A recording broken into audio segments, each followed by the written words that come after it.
Sumainyo ang Panginoon. At sumaiyo rin. Ang mabuting balita ng Panginoon ayon kay San Lucas. Papuri sa iyo, Panginoon. Noong panahong iyon, si Jesus ay nagtuturo sa isang sinagoga sa araw ng pamamahinga. May isang babae roon na 18 taon nang may karamdaman, gawa ng masamang espiritong nasa kanya. Siya'y hukot na hukot at hindi na makaunat. Nang makita ni Jesus ang babae, tinawag niya ito at sinabi, "Magaling ka na sa iyong karamdaman." At ipinatong ni Jesus ang kanyang mga kamay sa babae.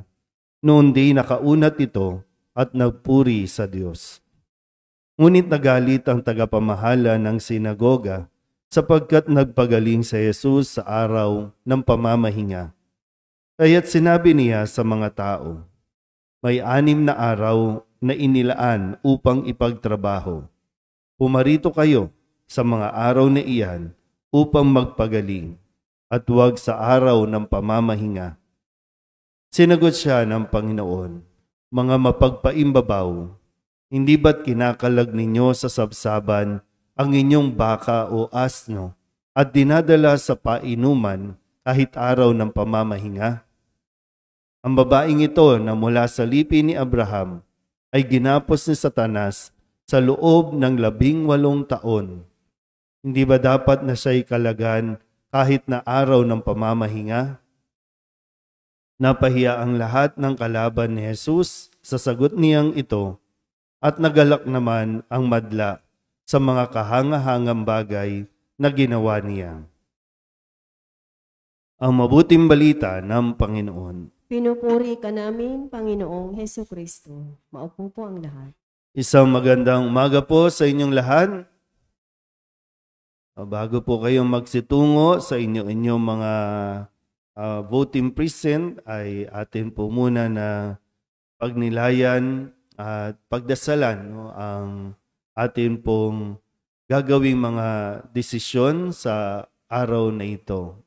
Konting oras lang. Kung tutusin, kung maayos po ang magiging daloy, kung madali yung mga instructions, wala pang 1 oras, nagawa na natin ang ating responsibilidad sa atin pong pamayanan. Ang atin pong pagpili o pagboto.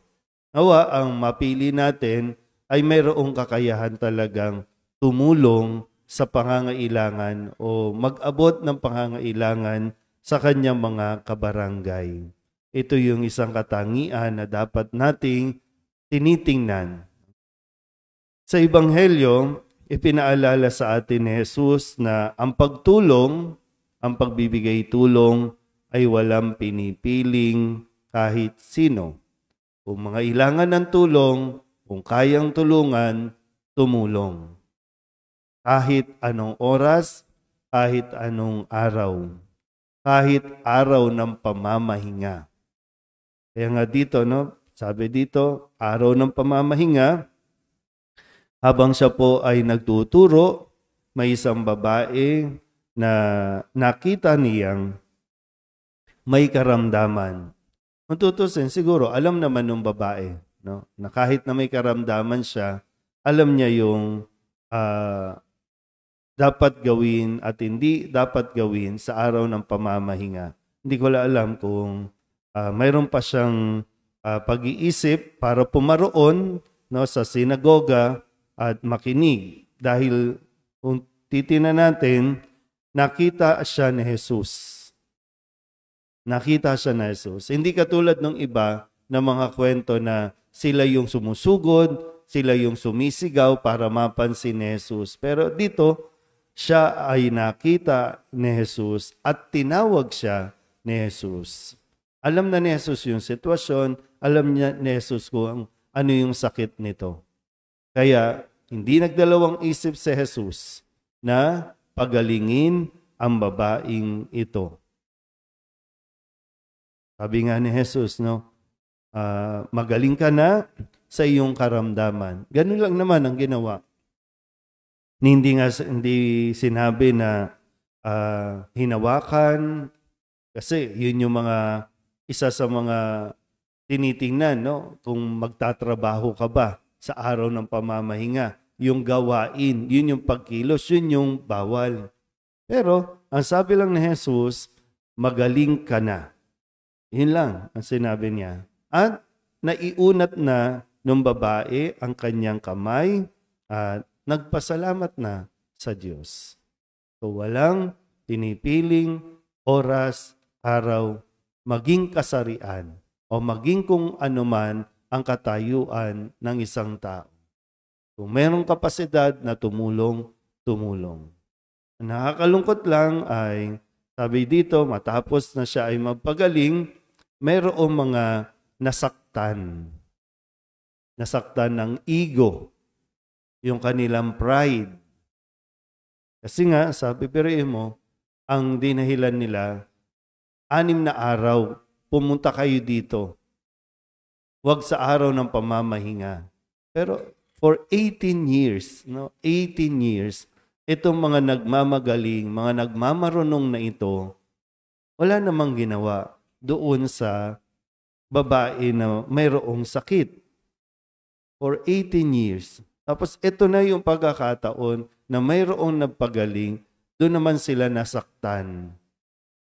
Sabi nga, napahiya yung mga kalaban ni Jesus nang sabihin niyang na dapat kalaga. Yung aral tungkol sa pamamahinga.